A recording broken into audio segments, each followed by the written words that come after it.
Japanese prime minister Ishiba അദ്ദേഹം രാജിവെച്ചു. ഇന്നലെയാണ് അദ്ദേഹം രാജിവെക്കുന്നത്, ഇന്നലെ രാത്രി. ഇപ്പം രാജിവെച്ച് കഴിഞ്ഞപ്പോൾ സാധാരണ രാജിയാണെന്ന ധാരണയാണ് പ്രത്യേകിച്ച് ഇന്ത്യൻ മീഡിയയിലൊക്കെ പറയുന്നത്. ഞാൻ ഇന്ത്യൻ പ്രധാനമന്ത്രി ജപ്പാനിൽ പോയ സമയത്ത് ഞാൻ രണ്ടോളം വീഡിയോ ചെയ്തു. ഒന്നാമത് കോഡും ജപ്പാനും ഓസ്ട്രേലിയയെ പറ്റി പറഞ്ഞു. രണ്ടാമത് പറഞ്ഞു ഇദ്ദേഹം ഇന്ത്യൻ പ്രധാനമന്ത്രി ജപ്പാനിൽ പോകുന്നത് ഉദ്ദേശ ലക്ഷ്യമെന്ന് പറയുന്നത് ഇന്ത്യൻ പ്രധാനമന്ത്രി ടൂറിനേ ഉള്ളൂ, അതിനകത്ത് യാതൊരു പ്രാധാന്യവുമില്ല. 2022 കൊണ്ടുവന്ന ഇന്ത്യ ജപ്പാന്റെ കരാർ, അതുമായി ബന്ധപ്പെട്ട ഒരു ചർച്ചയും കുന്തപ്രാണ്ടി അവിടെ നടക്കാൻ പോകുന്നില്ല. കാരണം അത് ഓൾറെഡി നമുക്ക് പ്രോമിസ് ചെയ്തതാണ്. അതിൽ നിന്നും ജപ്പാൻ, അതായത് ചൈനയുമായിട്ട് അടുത്ത ശേഷം ജപ്പാൻ അതിൽ നിന്നും പിന്മാറി. ഇത് ഞാൻ ആ വീഡിയോയിൽ പറയുന്നുണ്ട്. ഇപ്പം പല ആൾക്കാരും അതിനെപ്പറ്റി ഞാൻ എൻ്റെ കമൻറ്റ് ബോക്സിൽ നോക്കിക്കഴിഞ്ഞപ്പോൾ ബേസിക്കലി ഈ കുണാപ്പന്മാർക്ക് ഇത് മനസ്സിലായത് എന്തുവാണ്. അപ്പം അതിനകത്ത് ഞാൻ പറയുന്നുണ്ട് അദ്ദേഹം തോറ്റയാളാണ്. അതായത് ലിബറൽ ഡെമോക്രാറ്റിക് പാർട്ടിയുടെ ലീഡറായിരുന്നു ഇഷിബ. ഏകദേശം വളരെ എക്സ്പീരിയൻസ് ഉള്ള പൊളിറ്റീഷ്യൻ. അവിടെ റൈറ്റ് വിങ് പൊളിറ്റിക്സിനാണ് കൂടുതൽ പ്രാധാന്യം. ഇദ്ദേഹത്തിൻ്റെ പാർട്ടി വലിയ ഭൂരിപക്ഷത്തിലാണ് ജൂലൈ 25 എലക്ഷനിൽ തോറ്റത്. കാരണം അദ്ദേഹത്തിൻ്റെ പാർട്ടിക്കകത്ത് വലിയ പ്രശ്നമുണ്ടായി. എന്തിനാണ് ഇഷിബ രാജിവെക്കാനോ അദ്ദേഹത്തിൻ്റെ പാർട്ടി ഇത്ര ഭീകരമായിട്ട് തോക്കാനുണ്ടായ കാര്യം എന്ത്? അതാദ്യം മനസ്സിലാക്കി പ്രിയപ്പെട്ടവരെ. ഞാനീ പറയുന്നത് ശരിക്കും ഇതിനെപ്പറ്റി വായിച്ചിട്ടായി പറയുന്നത്. ഇഷിബ എന്ന് പറയുന്ന അവിടുത്തെ പ്രധാനമന്ത്രി അമേരിക്കൻ പ്രസിഡന്റുമായിട്ട് ട്രംപുമായിട്ട് യോജിച്ചു പോയില്ല. അതിൻ്റെ പേരിൽ ഈ അമേരിക്കൻ ടാരിഫ് ജപ്പാന്റെ മേളിൽ വന്നപ്പോൾ അവരുടെ എക്കോണമിയെ ഡീപ്പായിട്ട് ബാധിച്ചു. ഇന്ത്യൻ എക്കോണമി, ഇന്ത്യക്ക് അത് പിന്നീട് അവർ സൈൻ ചെയ്തേക്കുന്ന 15% അമേരിക്കൻ ടാരിഫ്, അതുപോലും ജപ്പാൻകാർ അക്സെപ്റ്റ് ചെയ്യാൻ തയ്യാറല്ല. അതും കുറയ്ക്കണമെന്ന് അവർ പറയുന്നത്. അത് അമേരിക്കയുമായി ചർച്ച ചെയ്ത് വിട്ടുവീഴ്ച ഉണ്ടാകണം. കാരണം ജാപ്പനീസ് എക്കോണമിയെ ബാധിക്കും. അതായത് അയാളുടെ പാർട്ടിക്കകത്ത്, LDPക്കകത്ത് അയാൾക്ക് ഭൂരിപക്ഷം നഷ്ടപ്പെട്ടു. LDPക്കകത്ത് വലിയൊരു ഭാഗം അയാളെ സപ്പോർട്ട് ചെയ്യുന്നവർ, എലക്റ്റഡ് മെമ്പേഴ്സ് അപ്പർ ഹൗസിലും ലോവർ ഹൗസിലും ഇയാൾക്കെതിരായി. കാരണം അവർ അമേരിക്കൻ പോളിസിയാണ് കൂടുതൽ പിന്തുണയ്ക്കുന്നത്. അമേരിക്കയാണ് സെക്യൂരിറ്റി കൊടുക്കുന്നത്. അമേരിക്കയുമായിട്ട് പ്രോപ്പർ ബിസിനസ് കരാറിൽ 0 ഒപ്പുവെക്കണം എന്നാണ് അവർ പറയുന്നത് ടാരിഫ്. അല്ലെങ്കിൽ മാക്സിമം 5 അല്ലെ 10%, 15 ജാപ്പനീസ് എക്കോണമിക്ക് പിടിച്ചു നിൽക്കാൻ സാധിക്കില്ല. അതിൻ്റെ പേരിലാണ് അയാൾ തോറ്റുപോയത്, ഭയങ്കരമായിട്ട് തോറ്റുപോയി. എന്നിട്ട് അവസാനം നിവർത്തിയില്ലാതെ അയാളുടെ പാർട്ടി തന്നെ ശിഥിലമായോ. അതിൻ്റെ പേരിൽ അയാൾ രാജിവെച്ചു. അതായത് കെയർ ടേക്കറായിട്ടിരിക്കുന്ന സമയമായിരുന്നു. അതിന് രാജിവെക്കാനുള്ള ഡേറ്റ് ഈ സൈൻ ചെയ്ത് രാജിവെക്കുക, അതായത് ട്രേഡ് ഡീൽ സൈൻ ചെയ്ത് രാജിവെക്കാൻ അയാൾ ഇരിക്കുമായിരുന്നു. അപ്പോഴാണ് ഇന്ത്യൻ പ്രധാനമന്ത്രി പോകുന്നത്. ഇന്ത്യൻ പത്രങ്ങൾ എന്തൊക്കെയോ എഴുതി. ഞാൻ പറഞ്ഞു ഒരു കുന്തവുമില്ല. ഏകദേശം 1 ലക്ഷം ഇന്ത്യക്കാർക്ക് ജോലി കൊടുക്കാമെന്നുള്ളത് 2022 കരാറാണ്. $66 ബില്യൺ ഇന്ത്യയിൽ നിക്ഷേപം നടത്തുമെന്ന് 2022 പറഞ്ഞതാണ്. ആ കരാറാണ്. അത് ചുമ്മാതൊരു ഫോട്ടോ ഓപ്പ് നടത്തി ഇപ്രാവശ്യം, അല്ലാതെ ഒരു കുന്തോടെ നടന്നിട്ട്. ഭൂരിപക്ഷം നഷ്ടപ്പെട്ട പ്രധാനമന്ത്രിക്ക് രാജിവെക്കാൻ പോകുന്നയാള് അയാൾക്ക് എന്ത് രീതിയിലാണ് സൈൻ ചെയ്യാൻ പറ്റുന്നത് എഗ്രിമെന്റ്? ഇന്ത്യ ചെയ്യാൻ പറ്റുമോ? ലോകത്തൊരു രാജ്യത്തും ചെയ്യാൻ പറ്റത്തില്ല. സിമ്പിളായത്. അപ്പൊ അതാണ് ഉണ്ടായത്. ഇപ്പൊ നോക്ക്, ഫ്രാൻസിന്റെ മാക്രോൺ, അയാളും പെട്ടിരിക്കും. അയാളും മിക്കവാറും രാജിവെക്കും.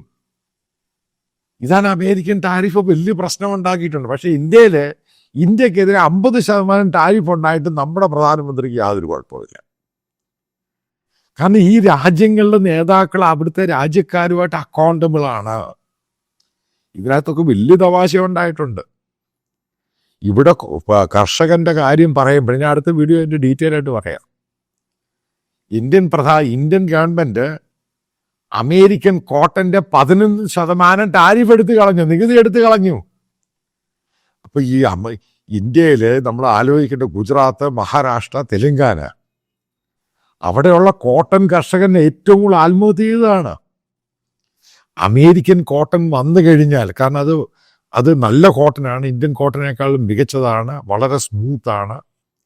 അത് വെച്ചുണ്ടാക്കുന്ന ഗാർമെന്റ്സിന് ഗ്ലോബലി ഡിമാൻഡാണ്.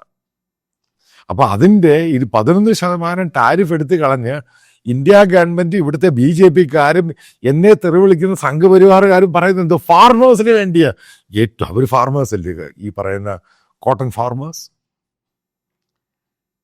ഇതൊക്കെ ചുമ്മാ അടിച്ചുവിടുന്ന ഓരോ കള്ളങ്ങളെന്നേ ഉള്ളൂ. അത് നിങ്ങളങ്ങ് വിശ്വസിച്ചു. ഞാൻ ഇതിനെപ്പറ്റി ഇൻ ഡീറ്റെയിൽ ആയിട്ട് ചെയ്യാം. എങ്ങനെയാണ് അമേരിക്കൻ കോട്ടൺ വന്നു കഴിഞ്ഞാൽ ഇന്ത്യൻ കോട്ടന്റെ ഡിമാൻഡ് പോയി. ഡൊമസ്റ്റിക് ആയിട്ട് പിന്നെ ഏതൊരുത്തിനാണ് ഇത് വാങ്ങുന്നേ? അതിനേക്കാളും വില കുറഞ്ഞ അമേരിക്കൻ കോട്ടൺ ഇന്ത്യൻ കോട്ടന്റെ മുമ്പിൽ വന്നു കഴിഞ്ഞാൽ പിന്നെ ആരാ ഡൊമസ്റ്റിക്കലി കോട്ടൺ വാങ്ങുന്നേ? ഇതാണ് അതിന്റെ പ്രത്യേകത. ഇതാണ് ചുമ്മാ നിങ്ങൾ ബ്ലണ്ടറും പിടുവാത്തരും വിശ്വസിക്കുകയാണ്. യഥാർത്ഥം മനസ്സിലാക്കുക. ഈ ടാരിഫ് വലിയ പ്രശ്നമാണ് ലോകത്തുണ്ടാക്കിയത്. ഒരു രാജ്യത്തിന്റെ പ്രധാനമന്ത്രി അവിടെ ഇലക്ഷൻ നടന്ന് ഈ ടാരിഫിന്റെ പേരിലാണ് പരാജയപ്പെടുന്നു അതിഭീകരമായിട്ട്. അയാൾ രാജിവെക്കുന്നു. എന്നിട്ട് അവിടെ നിന്ന് ഫോട്ടോ ഓപ്സ് നടത്തിയിട്ട് ഈ സംഭവങ്ങളൊക്കെ കാണിക്കുന്നു, ഇവിടെ വലിയ സംഭവമാക്കി മാറ്റുന്നു. അതാണ് ഞാൻ നേരത്തെ പറഞ്ഞ കോഡ് നടക്കില്ല. അടുത്ത സംഭവം അറിയോ? അടുത്ത സമയത്ത് നിങ്ങൾക്കറിയാം, ഇന്ത്യയുടെ പുതിയ ലോബിയിസ്റ്റായിട്ട് ഒരാളെ കൊണ്ടുവന്ന് ട്രംപുമായിട്ട് നല്ല അയാളുടെ ക്യാമ്പയിൻ മാനേജറൊക്കെ ആയിരുന്ന ഒരാളെ. അയാളാണ് ബേസിക്കലി ഈ ഇന്ത്യ ഗവൺമെന്റുമായിട്ട് സംസാരിച്ചിട്ട് ട്രംപിനെ കൊണ്ട് അങ്ങനെ സ്റ്റേറ്റ്മെന്റ് കൊടുക്കുക, അതിന് റെസ്പോണ്ട് ചെയ്ത് ഇന്ത്യൻ പ്രധാനമന്ത്രി പോസിറ്റീവായിട്ട് ഇതൊക്കെ സ്റ്റേജ് മാനേജറാണ്. അയാൾ പോയി പറഞ്ഞു. എന്നിട്ട് ട്രംപ് വീണ്ടും പറഞ്ഞു മൈ ഫ്രണ്ട്, ഇപ്പുറത്തും മൈ ഫ്രണ്ട്. ഇതിനകത്ത് മഞ്ഞൊന്നും ഉരുക്കിയിട്ടൊന്നുമില്ല. അതൊന്നും ഒരു കുഴപ്പം ഉണ്ടായിട്ടില്ല.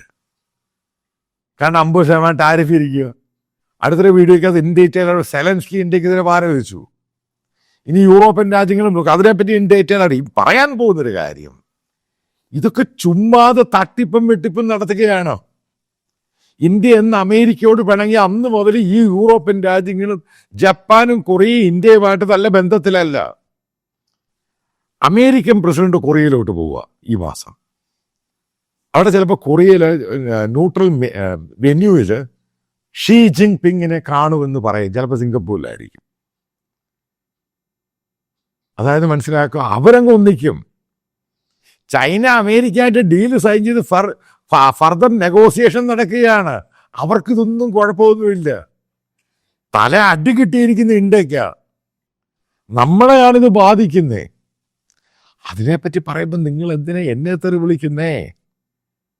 എൻ്റെ സുഹൃത്തെ, ഞാൻ ഈ പറയുന്ന സിന്ദൂറുമായി ബന്ധപ്പെട്ട് എൻ്റെ പല വ്യൂവേഴ്സും എന്നെ പല പച്ചത്തറിയൊക്കെ വിളിച്ചു. പല ആൾക്കാരും വിട്ടുപോയി. അവസാനം ഞാൻ എൻ്റെ സ്റ്റാൻഡിൽ നിന്നു. ഈ ടാരിഫുമായിട്ടും ഈ സംഭവങ്ങളൊക്കെ വന്നു. ഈ പോയവർ ഓരോന്നും തിരിച്ചു വരാൻ തുടങ്ങി. അവരെനിക്ക് മെസ്സേജ് അയക്കാൻ തുടങ്ങി. ഞങ്ങൾക്ക് തെറ്റുപറ്റിപ്പോയി. ഇന്ത്യക്കാരന് ആവശ്യം യഥാർത്ഥ ന്യൂസാണ്, യഥാർത്ഥ ന്യൂസ് അനാലിസിസ് ആണ്. അല്ലാതെ ബോസ്റ്റിങ്ങും പൊങ്ങച്ചവും ഈ പറയുന്ന മോദി ഭക്തൊന്നും അല്ല ആൾക്കാരെ. എല്ലാവർക്കും എനിക്ക് മോദി ഇഷ്ടമാണ്, പോസിറ്റീവാ. കാരണം അങ്ങനെ ഇന്ത്യ ഡെവലപ്മെന്റ് കൊണ്ടുവന്നു. വളരെ വർഷക്കാലം ഇല്ലാത്ത ഡെവലപ്മെന്റ് ഇന്ത്യയെ കൊണ്ടുവന്നു. അതിന് ഞാൻ വളരെ പോസിറ്റീവാ. പക്ഷെ അതിനുശേഷം ഈ കഴിഞ്ഞ 3-4 മാസത്തിനുള്ളിൽ കാണിക്കുന്ന എല്ലാം കോമാളിത്തരവാ. ഇന്ത്യ എന്ന് പറയും, ഇവിടുത്തെ ജോലിയും ക്രാപ്പും കോപ്പും എല്ലാം പോകുന്നു. ഈഗോയും പറഞ്ഞുകൊണ്ടിരിക്കുന്നു. ഇതൊന്നും പോയി സെറ്റിൽ ചെയ്യുക. ഇത് ആർക്കാണ് പ്രശ്നം? ഞാനും നിങ്ങളുമല്ലേ ഇത് അനുഭവിക്കുന്നത്? നമ്മുടെ തലമുറയല്ലേ അനുഭവിക്കുന്നത്? അതിനകത്ത് നരേന്ദ്ര നോട്ട് സരേന്ദ്ര ഡിഡിയോമാറ്റിക്.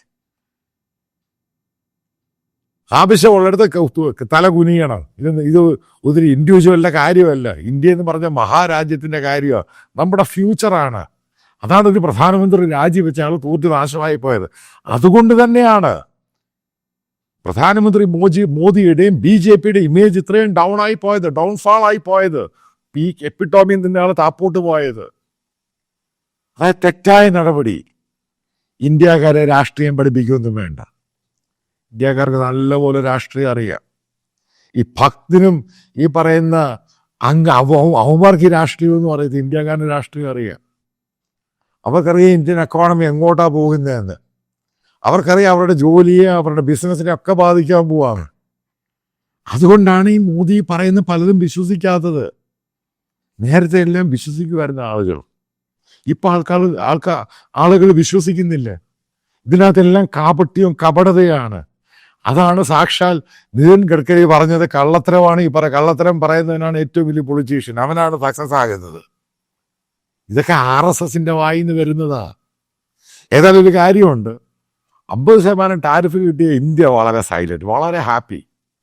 15% ടാരിഫ് ജപ്പാന്റെ മേളിൽ അവിടുത്തെ പ്രധാനമന്ത്രി, അവിടുത്തെ ജനങ്ങളും അയാളെ വെറുത്തു. അയാളുടെ പാർട്ടി പോലും അയാളെ നാശമാക്കി കളഞ്ഞു. അവിടെ ഇനി പുതിയ പ്രൈം മിനിസ്റ്റർ വരാൻ റൈറ്റ് വിങ് ഗ്രൂപ്പ്. അതോടുകൂടി കോഡിൻ്റെ കാര്യം നേരത്തെ തീരുമാനമാണ്. അതോടുകൂടി അവർ ഓപ്പൺലി ഇന്ത്യയെ തള്ളി പറയും. കാരണം ട്രംപിൻ്റെ ആളാണ് വരുന്നത്, കാരണം റൈറ്റ് വിങ് പൊളിറ്റിക്സിൻ്റെ ആളാണ്. തീർത്ത് തള്ളി അങ്ങ് പറയും, പരസ്യമായിട്ട് പ്രസ്താവന ചെയ്ത് കളയും. വരാനിരിക്കുന്ന ദിവസം എങ്ങനെയാണ് ജപ്പാനും കൊറിയയും ഇന്ത്യക്കെതിരെ റിയാക്ട് ചെയ്യുന്നത് കണ്ടോണം. അതിനുശേഷം ഈ പറയുന്ന ഭക്തന്മാരെ ഒരു തീരുമാനം എടുത്തോണം എന്താണ് സംഭവിച്ചത്. ഓരോ ദിവസം കഴിയുമ്പോഴും നിങ്ങൾ മനസ്സിലാക്കും. അതാണ് അതിൻ്റെ ബ്യൂട്ടി എന്ന് പറയുന്നത്.